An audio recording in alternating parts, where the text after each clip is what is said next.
సాక్షాత్తు సీఎం స్థాయి వ్యక్తి వయసుకు కూడా గౌరవం ఇవ్వాలి కొంతమందికి. అదేమీ కూడా అక్కడ కనిపించట్లేదు. డైరెక్ట్‌గా చంద్రబాబు నాయుడు గారినే ఈవిడ విమర్శించే స్థాయికి వెళ్ళిపోయిందా అంటూ ట్రోల్స్ వస్తున్నాయి. ఆవిడ ఏం మాట్లాడిందో ఒకసారి వినండి. అందరికి నమస్కారం.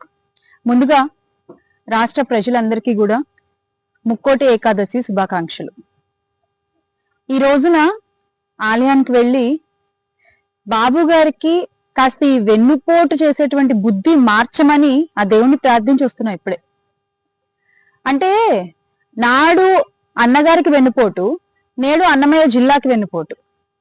ఆయన ఈ వెన్నుపోటు అనేది ఇలా ఒక ఆచారంగా కొనసాగిస్తూ ఉన్నారు. అది మన గ్రహపాటు.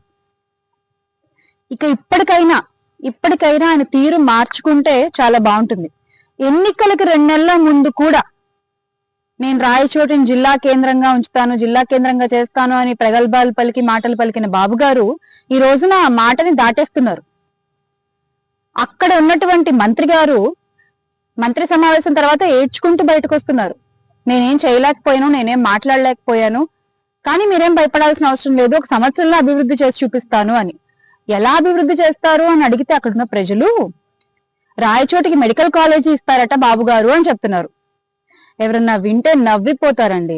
పులివెందుల్లో ఉన్న మెడికల్ కాలేజ్ అమ్మకానికి పెట్టి రాయచోటికి మెడికల్ కాలేజ్ ఇస్తారని బాబు గారు చెప్పడం, మీరు నమ్మడం, అది మళ్ళీ మీరు వచ్చి ప్రజలకు చెప్పడం.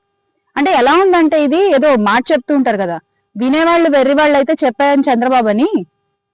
ఇంకెన్నాళ్ళు మోసం చేస్తారు మీ అబద్ధపు మాటలతో, మీ కవరప్పులతో, మీ వెన్నుపోట్లతో.